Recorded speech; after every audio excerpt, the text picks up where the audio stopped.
Come down. Ooh, you make my high come down. Always tripping when you come around. Never have to cut you out like right now. You see, I don't have to drive me. You can say that for your mama. Maybe you should smoke some. Me try the marijuana. I was never you good. The vibe was straight. Showed you a couple of things and they feel strange. I treated you right. Everything was a gift from a time to your bag and the color on your lip. Welcome to the Seahawks Man to Man podcast powered by Blue Wire. Shout out to the new company.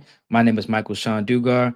You guys know where to follow me at Mike Dugar, MikeDugar. That's on Blue Sky. That's on Twitter, whatever Elon Musk is calling that app these days. My ad name has not changed. Appreciate all the love and support on our YouTube channel, Seahawks Man to Man. That is Seahawks Man, the number 2 man. Make sure you like, subscribe. We appreciate the love on there in addition to all the audio platforms as well. Make sure you follow us on Instagram and on TikTok while that app is still a thing. Seahawks Man, the number 2 man, is the handle on both of those platforms. Chris, go ahead and talk to him. What is going on, everybody? It's your boy Christopher Kidd. You can follow me on Blue Sky and Twitter at CKIDD206 and that's CKID206. All right. The Seahawks have a new offensive coordinator. After a few weeks of a search, good for them. It is Klint Kubiak, son of Gary Kubiak, former NFL head coach. Let's do a little bio blast on Klint. Klint started off working with his daddy over at Minnesota, then took over as the offensive play caller in 2021. Looks like he was also at he was with the Broncos and Russ in 2022. Looks like Nathaniel Hackett gave up play calling for a little bit there. In the second half of the season, to have Klint calling some plays there. 2023, he was San Francisco's passing game coordinator, linked up with Kyle Shanahan. And then last season, 2024, he was the offensive coordinator for the Saints. So if that doesn't sound like much of an extensive bio, that's because it's not. Klint is very young. He is 37. He is the same age as Mike Macdonald.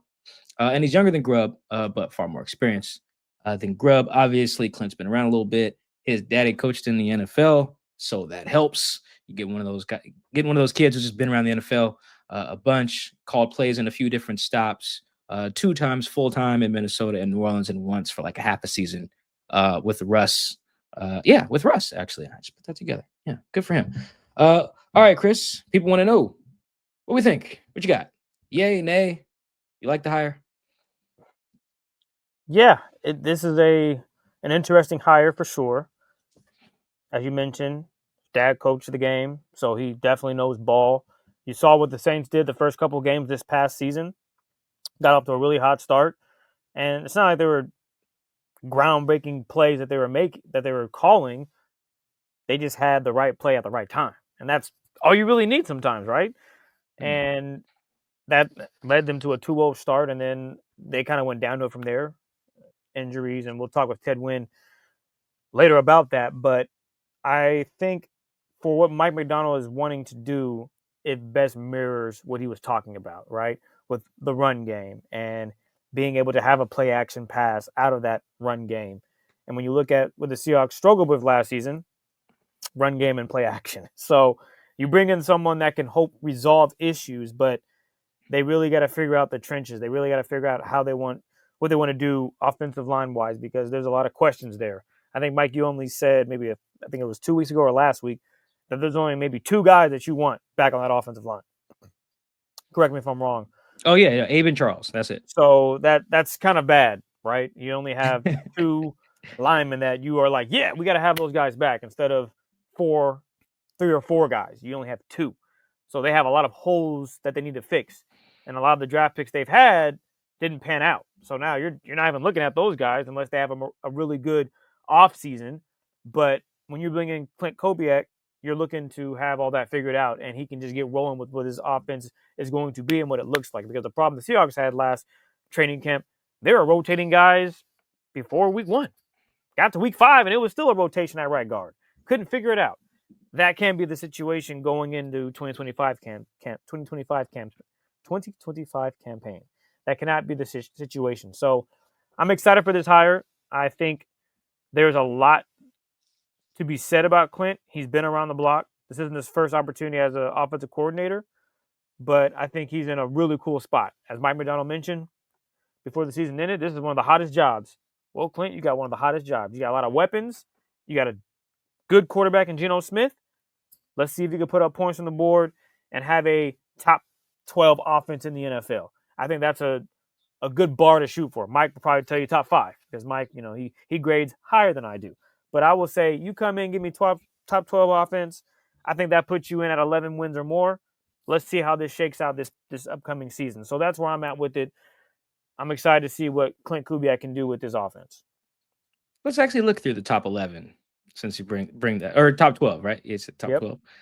Okay, so I'm gonna use should I go points? I'll go points per drive. Let's go with that. You guys probably recognize I'm a little bit more of a fan of points per drive. Since it like factors in how often you have the ball, takeaways, special teams, stuff like that. Since those sometimes can factor into your total points scored per game numbers. All right, so these are the top 12 offenses by points per drive last season. Let me make sure I'm filtering this to the regular season. All right, cool. Detroit, Buffalo, Baltimore, Washington, Tampa, Jesus, Green Bay, Philly, Cincinnati, Arizona, Kansas City, Minnesota, and the Chargers. Seahawks were 21st by this metric. They were behind, notably, the Jets at 18, the Colts at 19, and the Dolphins at 20. That's Yuck. crazy. Yeah, they're in the bad team little pocket of no, it's offenses. crazy that somehow the Jets were ahead of them still, as bad as they were. Aaron Rodgers actually, it's in Jets podcast. He actually had a decent season, like statistically, when you go look at it. Their offense just had a bunch of other issues there. But yeah, so I think top 12 is very reasonable. I think that if the defense is also in there, you're probably looking at a very good team. You're looking at a lot of playoff teams that won playoff games here in that top. So the top 5 was Detroit, Buffalo, Baltimore, Washington, Tampa. And then top 7, you got Green Bay and Philly. So those are all playoff teams there. That's probably where I'd want to shoot for in that 7 range, because then you get teams like Cincinnati and Arizona who didn't make it, but their defenses could maybe be part of that reason too. So whatever. See, I would say top 7-ish. Yeah, I would like it a little bit better. I think the pieces are there. There are some things I like about the hire. Let me talk about those first. I like the experience. I really thought, and we talked about this last year, and it might have come across a little bit overly pessimistic, but you see how that came to fruition. It was just really ambitious to have a first-time head coach. Is particularly how young he is. First-time head coach, a first-time NFL head coach or NFL coordinator, like just in the NFL at all. Damn, first time being OC, just first time being in the NFL in Ryan Grubb, and then first-time special teams in the NFL with Jay Harbaugh. That was just really ambitious to put all that in place and then say, all right, let's go win the division, which was the goal. Really ambitious. Don't think that should have been the case. I know it was a little tough when you hire someone so young like Mike, and then you hire him so late. I think Dan Quinn got hired last, but then he and DQ were the same week. Mike McDonald, that is. So you get hired late, you don't have nobody to go to, and you end up getting this really young, inexperienced staff. So I do like the idea of, let me get someone who has done this before. We talked about that. I'm a big fan of that. Like, that was the first box I thought that Mike McDonald needed to check with the hire. I was not a fan of, who's my man at the Lions, Hank Fraley, thank you. Wasn't a fan of doing that. The young buck over in Minnesota, Udinsky, I was not a fan of that. I think they interviewed some other folks who hadn't called plays before. I didn't like it. Nothing against those guys. Doesn't mean they don't know ball. For the setup of this team, I think when you have your head coach who also calls plays on one side of the ball, I really think you could use experience on that other side. Doesn't mean you have to, but I think when you have high aspirations, you need that. Personally, for me, that was kind of my thought. So when I saw they're hiring Klint, I was like, cool. I like that. I like that there's a clearly defined like scheme, an idea, foundation that he has. I'm of the belief that really you should adapt your scheme to the players more so than just like, this is what we run, but at the same time, I do understand you have to have like a core like belief system and foundations and principles that you can really like build around and kind of default to or just have as a base when you're looking for answers or whatever. Just like, hey, this is the foundation of what we do. We can mold it around the players, however we need to, but this is kind of the foundation of what we do. You see a little bit of that with defense. Some guys are like kind of inherently conservative in that, like, all right, we want to make sure we keep an umbrella on the defense. However that looks with what players or whatever, what coverage we major in, we just want to limit explosives. And then you see some defensive guys who like their base is it sometimes is rooted in like who they used to coach for. But in terms of like philosophy or idea, it's we want to be aggressive. We want to bring the heat to the quarterback, whether that's someone like you're seeing in the playoffs, the Super Bowl, like Steve Spagnuolo. He's like, you know what? I'm gonna get to my blitzes however I want to get to them, but that is my mindset. I'm gonna be an aggressive guy. And you see other schemes are just like Fangio's, which is more like umbrella. We want to keep a lid on things, So, but you can mold all that. So I like that with Kubiak. You're like, all right, cool. We have our under center, play action, outside zone. Like this is our foundation, on time type of system. Like get to your spots, boom, boom, boom, play in rhythm. Quarterback plays fast. Whether how you mold that to Gino or whatever, we talk about that a little later. But just the idea of like, okay, this is clearly defined. I know what it is. I know what it looks like. It's been proven. We've seen that type of scheme. Chris kicked the Seahawks ass for quite a bit in this division, particularly with Kyle Shanahan, perimeter runs, play action stuff, just spamming over the middle, just boom, hey, play action, dig route, play action, dig route, play action, dig route. Like we see it all the time. Like it works. So proven identity, philosophy. That way, Chris, we can identify when it's not being that. I feel like with Grubb, that was a little difficult to like figure out, okay, what does Grubb want? And then like, how do we know when they're straying away too far from that? I didn't feel like there was a very clearly defined thing. Which is weird because Grubb's been around for a little bit, like in college, but college is so different.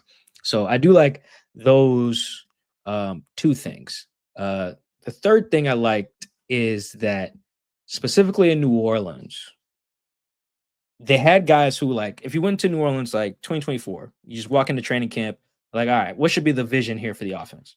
Well, we need to get Alvin Kamara the ball. Like start there. Like we should start with number 41 is our best player. Let's act accordingly. Cool. Number 2 in my mind would be like, let's get this Olave dude as many advantageous shots we can because he is an excellent route runner and he's not afraid to go over the middle. Probably to his detriment with the head injuries, but he's not afraid to go do it. He is. He will. So let's go get I think he's number 12. Let's go get 12 the ball. That would be if I just walked into New Orleans camp in like August, I'd be like, okay, clearly you guys should get number 41 the ball first. Definitely get 12. After that, I'd be like, all right, we have to get number 7 the ball close to the goal line because he's freaking battering ram. That's Taysom Hill's number. And then when we really need something explosive, this number 22 dude runs like Usain Bolt. So let's get him the ball. Like, just the obvious aspects of like, what did these guys do well? Let's build around that. We're done. They were done there. They had a ton of injuries and stuff like that. So, it wasn't perfect throughout the year. But it was clearly defined. Like it looked like, and I watched a bunch of film on the Saints and a little bit on the Vikings, mostly on the Saints, like last night. And you could see it. You could see like, okay, the vision is very clear. Kamara here, no one can run with Shaheed, so let's just find different ways to get him the ball. Post from the outside, seams from the number 3, like the inside receiver. Like they were just trying to have different ways, like because he can run. That's his thing. He's a run guy. We see it all the time with like Deshaun Jackson types and Marquise Goodwin was that. Who was that dude in Pittsburgh? I think dude was it Mike Wallace? I think it was Mike Wallace, who was just like super fast. Oh He's just fast guy. Teams need fast guy. Definitely was Mike Wallace. Yeah. So and there's been tons of other examples over the year where it's like I don't want to call them one trick ponies, but like they do have their trick that they do super well, and you want to highlight that, however you can. Some teams just have fast guy. Cool. Highlight fast guy. And so I thought that was good because I think we can all agree that last year it was very clear who does what well. Like what Ken does well, Ken Walker, what DK does well, what Tyler Lockett does well, what Jackson does. Well, we had a good feel for what Jackson does well. We hadn't really seen it in application, but Chris, man, you knew. how to use Jackson. That's how we knew Shane wasn't doing it for the first month of the season. We could see, what Noah does well, how he's a mismatch with his athleticism against safeties and linebackers. Like, it was very clear who does what well, how they should be used. And then they weren't. Only one guy was really balling, and that was Jackson. It seemed like he was the only person whose skill set was like used to the maximum, like properly utilized. Like the things Jackson does well, were being highlighted. Everyone else was kind of like, we'll get to you when we can. And I didn't feel like that, particularly when I watched the Saints. Not every game was super great. I think some of that is Carr. I'm not a big Carr. I was telling Chris before we recorded, Chris, I started thinking less and less of Derek Carr the more Saints I watched. I was like, wait a minute. They should move on from this guy. Not a fan there. But that and then the injuries really just derailed everything. But I did like that. The idea of like, there are very clear things that guys do well in the NFL on every team.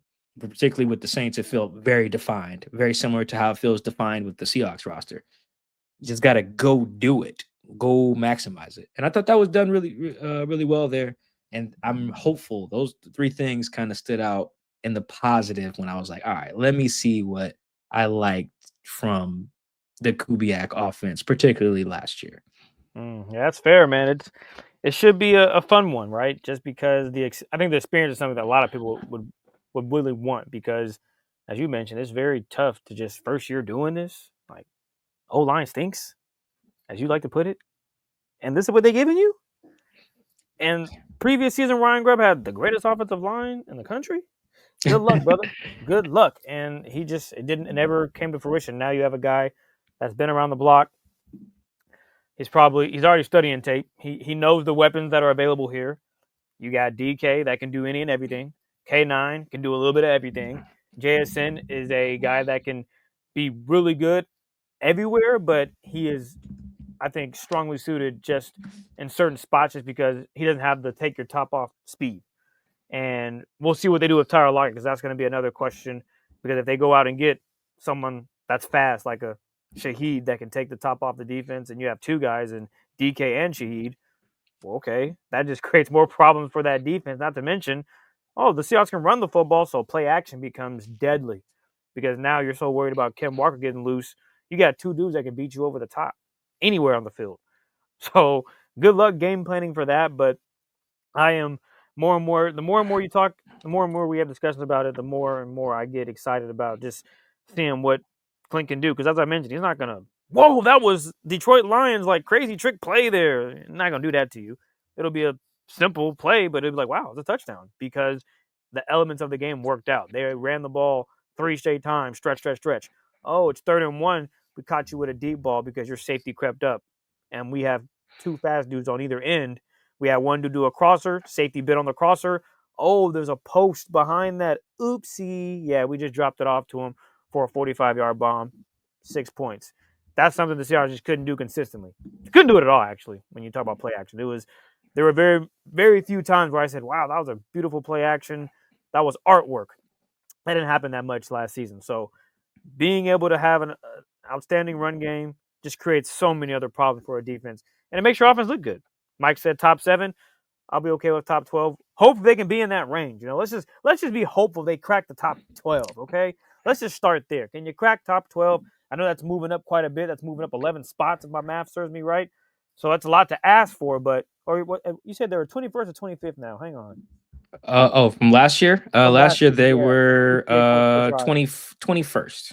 Okay, yeah. So they're moving up 10 spots. That's a big move. But with the weapons they got, I think it's definitely a possibility. You just got to figure out a few things here and there. Well, to piggyback on that, in 2023 they were 12th. They were exactly 12 in points per drive, right behind the Saints and right in front of the Bears somehow. Huh. That's interesting. My fourth good thing I forgot. Saints were good in the red zone. Yeah, I like the commitment there. Make sure I got the number right here. Let me go back to the 2024 season. Red zone efficiency, filter that. They were 11th, right behind the Packers and right ahead of the Jags. Seahawks are actually better than I thought in the red zone, into 14th. which is interesting because of how frustrating it felt like their red zone offense was.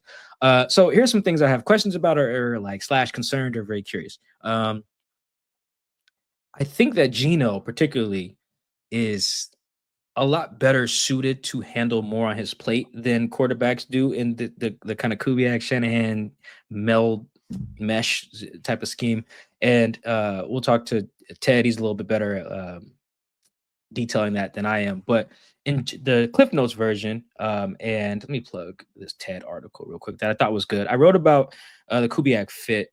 This is already out on The Athletic. And then one of the stories I referenced there was the headline was Why Derek Carr May Have Found the Right Fit in Klint Kubiak's Saints offense. That was in September when they were just killing it. I think they were scoring like 45 points a night or something like that. As Ted mentions, and as kind of gets discussed as you get deeper into the playoffs, particularly on these broadcasts, is like the role that the quarterback plays and stuff. Like this play action kind of under center or zone, like perimeter run game scheme or whatever, just zone scheme. It's really quarterback friendly in that like it's the training wheels are kind of on, for lack of a better term. That sounds insulting, but you guys get what I'm trying to say. It's like, okay, I don't need you to do anything but just throw the ball. I don't need you to get up there and be pointing and Omaha and I don't need you to do all that. The scheme will do that for you. Just do what I'm saying. The Niners do that. Like, hey Brock, if you get this front, this look, throw hot here. The blitz is coming, so throw here. Like, I'll do it for you. I don't really need you to get up there doing a bunch of stuff. And that's okay for certain quarterbacks. They like it that way. As Ted mentioned in his article, Derek Carr liked kind of doing it like that. That's fine. Geno, me personally, kind of being around Geno a little bit and being around guys like Russ, like I do think if you've proven you can handle that responsibility, I think you should have it. I don't think they should take that away from Geno. I think if that's Clint's intention, this is assuming Geno's the quarterback in 2025. Let's just operate under that. Operating under anything else would just take too long from the show. Assuming Geno's the quarterback in 2025, I just don't think that should be taken away from him because I do think that is actually beyond Geno's accuracy and pocket presence. If I had to like rank Geno's best qualities, I'd say his accuracy. That's one. It's like really, really good, really, really good in the pocket with his feet, feeling pressure, slide step in, being able to make the throws. And then another thing, number 3 would be his mind. Like Geno's really good at like seeing stuff in real time, recognizing when, okay, we should come back to this look, blah, blah, blah, blah, blah. Like you can just see it. He's done it with multiple coordinators. Like I think his mind is something that is a legit weapon, and it's one of the benefits of having him. So I would not take that away from him. If that is the plan, I'd be upset about that from a Seahawks perspective. Like, yo, you guys should not do that. He should have that line of scrimmage freedom, particularly Chris. Like we watch film every week. Like it's hard to ID what these guys are doing. Like the scheme will only help you out, but so much sometimes. Like it's really beneficial to have a quarterback who can be like, all right, yeah, we're supposed to slide this protection towards, we're playing the Eagles, so we're sliding this towards Jalen Carter, right? But it's like, okay, but the other team knows that. So now they're going to disguise this blitz, send us it just happened to the Bills actually in this 4th and 5 they just had. They slid one way, blitz came from the other way. Josh had no answers, had to throw up a prayer. That should have been caught. But the point is, like, there are benefits, I think, to being able to have your quarterback make an executive decision. I think Geno should have that. I've written about his ability to do that, given examples of checks he's made, touchdowns he's thrown, whether it's something like he had the double move to Tyler Lockett against the Giants in 2022 that won the game. He checked to Marquise Goodwin's touchdown against the Chargers in 2022 as well. Checked to Rashad Penny's big run against the Lions, whatever year that was. Like, there's a lot of checks and stuff that Geno's responsible for that he gets them in and out of. And I think that's really beneficial because there's a lot of disguising right now. There's a lot of teams who are copying more of what Mike McDonald's doing. With Vic, not Vic Fangio as much, but what Mike McDonald's doing with these sim pressures, where like we understand your protection rules, so now we're just gonna screw it all up. I'm gonna look, this nickel will be standing here, this lineman will drop here. I mean, it's how they got Aaron Rodgers like that, with the Leonard Williams pick 6. Leonard thought he had a quick little slant to whoever. I think it was Garrett Wilson. Nope, boom, there's a 300-pound guy right there with hands. So I don't want to take that away, and that's Aaron Rodgers, someone who does have that freedom to change stuff. So I don't want to take that away. That's one. 2, this ties to that, is that Geno. I think the reason why you get guys like Geno and Stafford and Joe Burrow, who like to operate out of the gun, is because they can see everything and they can make all those changes. It's much easier when it's like, all right, I'm gonna make all these changes, and then if something happens, I'm looking at the defense. Because when you do all the play faking stuff, well, my back's to the defense. They Can't might see change some. Safety rotate the wrong way, nickel drop. They run some inverted cover 2 thing. Like, okay, now it might be screwed. So I understand why some guys, not to say you can't do play action, but I understand why some guys maybe just like the gun. And I think Joe Burrow has been on the record about that. Like, he's been more of a gun guy. When Sean McVay was more of an under center type 11 personnel run game thing with Jared Goff, he got Stafford and was like, all right, empty. Let's do it. Empty formation. I hope that it's more something I'm curious about, not necessarily a negative, is how much of that they're going to blend. Because I don't think Geno needs his hand held in that way. And I do think I don't have the numbers in front of me, but he is one of those quarterbacks who take out play action, take out screens, some of the gimmicky stuff that is in some of these offenses to manufacture completions. If you just say, hey, man, when they only have 5 linemen, got to obviously throw who can operate out of empty. I think Geno's one of those guys. So I hope they don't hold his hand too much, Chris, because I feel like that also kind of takes away from that schematically. If we're just asking him to consistently turn his back to the defense, be just play action, just spamming the play action, because I do think he can excel in those pure drop back situations. All right. And Chris, this is my third and final thing. So the Saints offense was on fire to start the year. Let me look at their point totals. Make sure I have these in front of me, because it was astounding. Because I was winning a lot of fantasy matchups because I had Kamara. So in week 1, they dropped 47 on the Panthers. In week 2, they dropped 44 on the Cowboys. That was great, right? Christian, do you remember how many points they scored week 3? 12. 12 points in week 3 against the Eagles. Now, the Eagles have a very good defense. Clearly, they're in the Super Bowl. The number 1 defense by a lot of measures. The number 1, I think, was the Chargers, but whatever. The Eagles, they shut down everything that the Saints wanted to do.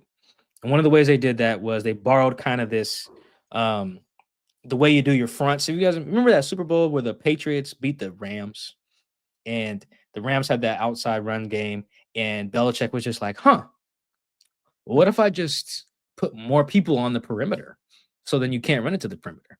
And then Sean McVay was like, damn, didn't account for that. And they couldn't score. They couldn't score. And I think they scored like 3 points in that game. And in that game, Belichick was, to an extent, borrowing from a plan that Vic Fangio put in place that same season when he was, I believe, running the Bears, and the Rams scored, I think, 6 points in a loss. So I'm bringing up these because Fangio is the coordinator of the Eagles. He was a part of that plan in 2018, part of the plan that the Patriots used to shut down the Rams, running a very similar kind of run scheme, and then did it again to the Saints. And that, Chris, is kind of what worries me, because it's like the book is kind of out on what you can do if you have the horses to just kind of make this thing not look great. And I think the Chiefs did a good job of that as well in their week 5 game against the Saints.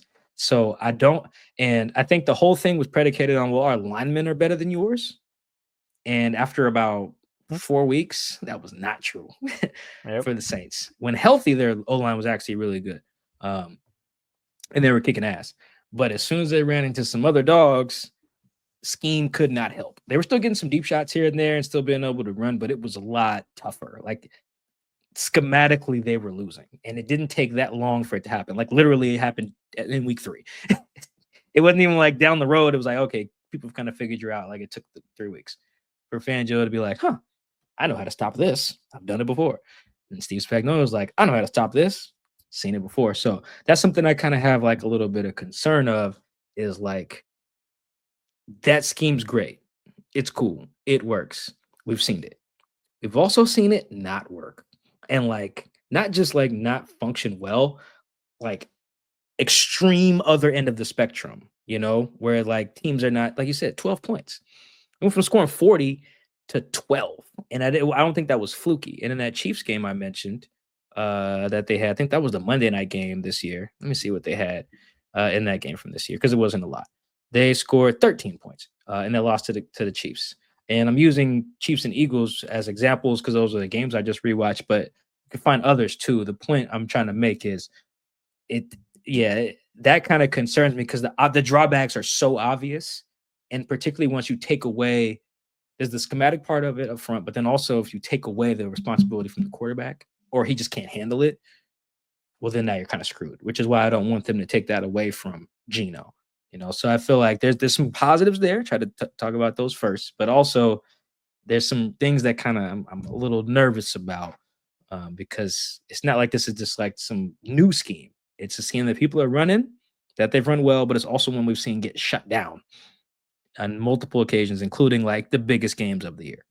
All right, well said, Mike. Coming up next, we're going to chat with Ted Nguyen, co-host of the Just Win podcast. He's going to talk to us all about Klint Kubiak and what he can bring to the Seahawks offense from the play-action shot pass, something that the Saints were really good at. Mike talked about how many points they dropped their first 2 games. I wonder why. A lot of play action in that. So we'll get to Ted Nguyen, and he'll break it all down for us coming up here next on our Seahawks Man-to-Man podcast. So don't touch the dial. Here we go with Ted Nguyen. All right. I referenced Ted's article earlier in the show. Let's bring him on. All right. Why not? Ted Nguyen with us does great work over at The Athletic, one of my favorite guys to learn from, watching football, film stuff, schematics. Great follow. Ted, what up, man? How you doing? Great. How you doing? Yeah, we're doing all right over here. OC search is wrapped up. That's good. It's nice when they release stuff like that during work hours, not Sunday afternoon when we're chilling, watching football. But hey, who can complain? Yeah.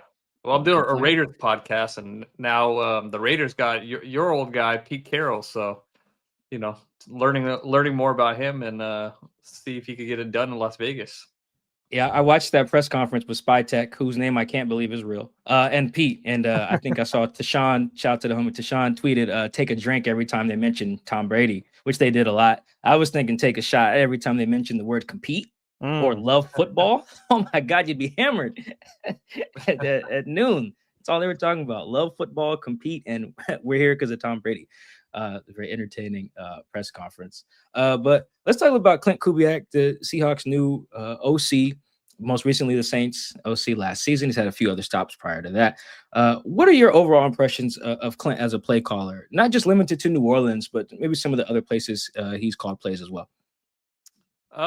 I think what I was impressed with last year was not exactly the play calling, but how quickly he was able to install that scheme with the New Orleans Saints. And obviously everybody remembers that fast start they got to where they were 2-0 and, scoring a ton of points. And then they got hit by, so many injuries and including to their starting quarterback, Derek Carr. And obviously that offense took a nosedive, but this scheme has been popularized and there's been a bunch of people that have been, tried to install it in different places.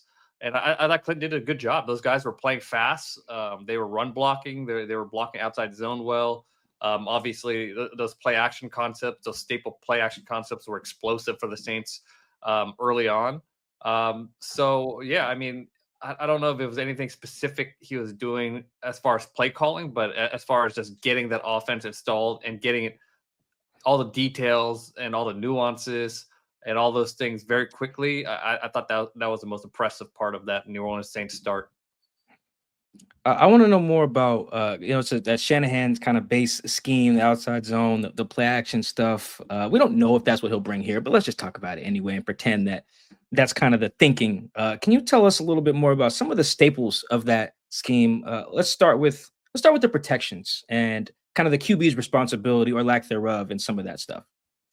Yeah. So, I'm fairly confident that will be the scheme, and that's exactly what he's going to bring, because it's not just Shanahan's scheme. Shanahan learned that scheme from his dad, Kubiak's dad.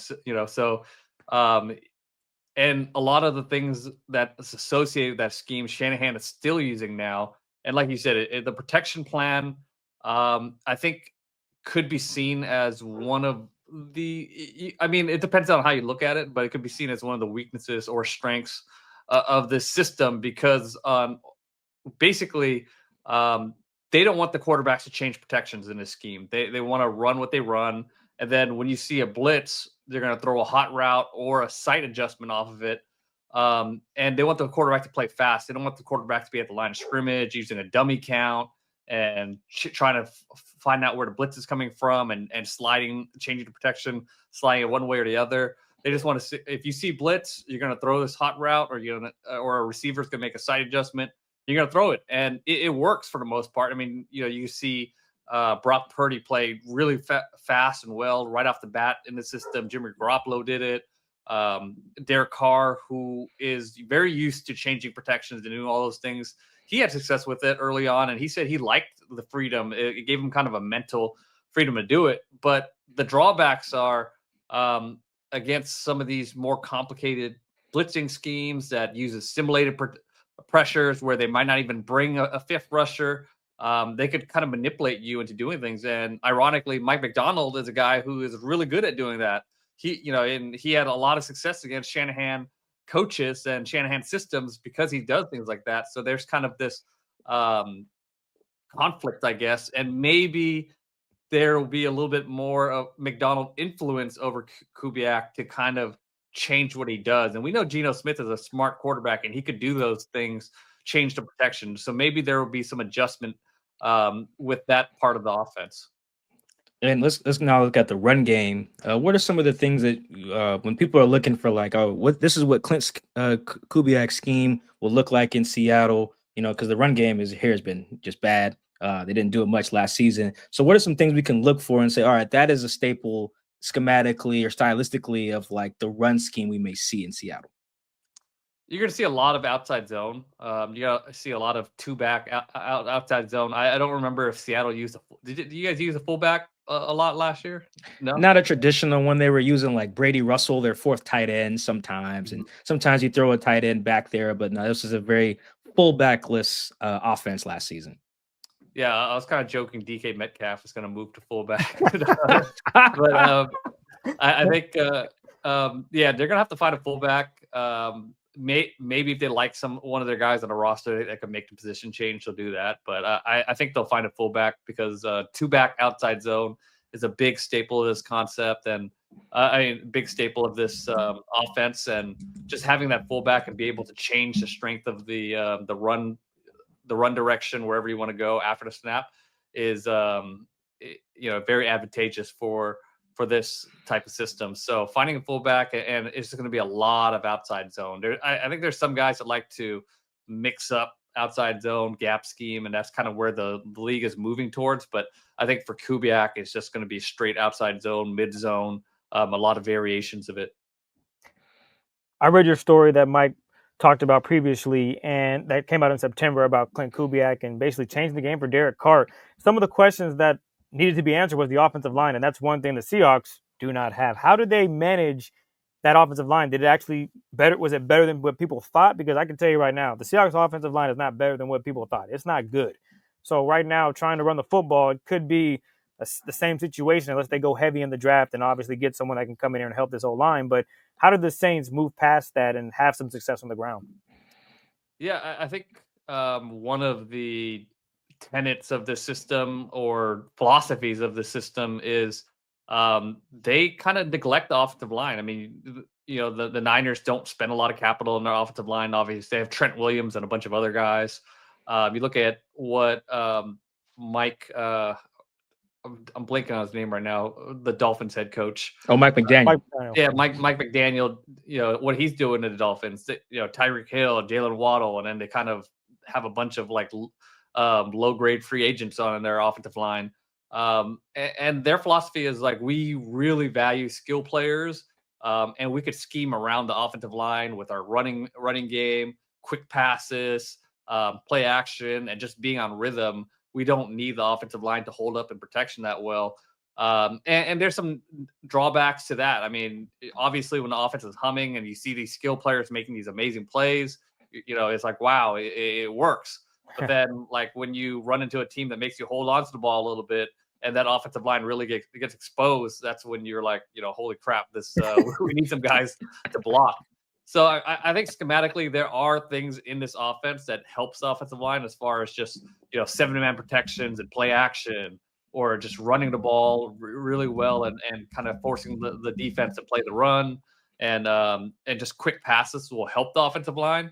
But I do think, just with the way the league is moving, we have to prioritize offensive line a little bit more. I mean, you look at all the top teams in the playoffs; they've really built their offensive line and invest a lot into those offensive lines. John Schneider, if you're listening, I hope you took those words that Ted just said. Prioritize that offensive line. So please do so. I got a quick follow-up for you, Ted. How can Klint unlock the Seahawks offensive weapons with DK, JSN, assuming Ty Lockett doesn't come back, and Ken Walker? Because we saw what they could do with the Saints. Shaheed had a coming out party. I was like, damn, I know he was fast, but I didn't know he was like that. Chris Olave, unfortunately, goes down with a head injury, but he was nails. And then Alvin Kamara has his best season. So how can he unlock the Seahawks? Yeah, I mean, I think with the play action game, that's how these guys with the Saints were getting so open. With the Seahawks, and also having very defined roles, like you know what you are in this offense. Like Olave was the big crosser guy on play action, and Shaheed was the big post guy on the offense. You get really good at doing those things and hitting those timing routes and getting into those windows. And like with Metcalf, he could be the big crosser guy. And then you have JSN, who's going to be running a ton of choice routes, which, this offense is a ton of choice route type of concepts. So I can see them just getting into very defined roles and knowing exactly how to attack offenses with their skill set. And then if you get the play action game going with the timing and the correct spacing, these guys are going to get open. All right, I like this. Chris, I'm feeling a little better about this now. Ted has helped. It's hard for me to be optimistic sometimes, but there we go. That's why we bring in the experts. I like Klint Kubiak as higher. I thought he did a really good job with the Saints, but they just got banged up. They had so many injuries. I think it's a good hire. I think, like you guys said, they're going to have to fix the offensive line a little bit, but I think Geno Smith is going to do pretty good in this offense. Ted, before we get you out of here, the floor is yours. Anything you want to plug? Any stories coming up? Podcasts? Anything? Social media? Go ahead. This is your time.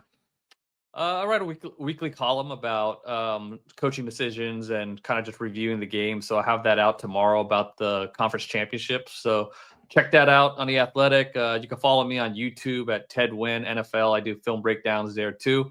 And check me out on Twitter and TikTok. You got your co-host, right? Just Win podcast, yes, as well. Oh, yeah, it's a Raider podcast. I don't know if Seahawks fans will be too into that, but Pete Carroll. I mean, unless you want to follow your boy Pete Carroll, I do a Raiders podcast with Vic Tafur and Tashawn Reed. So, yeah. Oh yeah, I feel like there's going to be a lot of Seahawks Raiders overlap here in 2025 with people interested in Pete, and maybe Pete takes some people from Seattle staff. I saw they requested to interview Carl Scott, so you never know. I just want to get that plug out there too. That is our guest, Ted Nguyen. Does great work. Make sure you're following him, reading all his stuff. Thank you guys for tapping in to the Seahawks Man to Man podcast. We'll catch you guys next time. Appreciate the love. Follow us on YouTube, Instagram, TikTok before that goes away. What we got? Blue Sky, Twitter, everything. Seahawks Man to Man. That's Seahawks Man, the number 2 man. We'll catch you guys next time. Peace.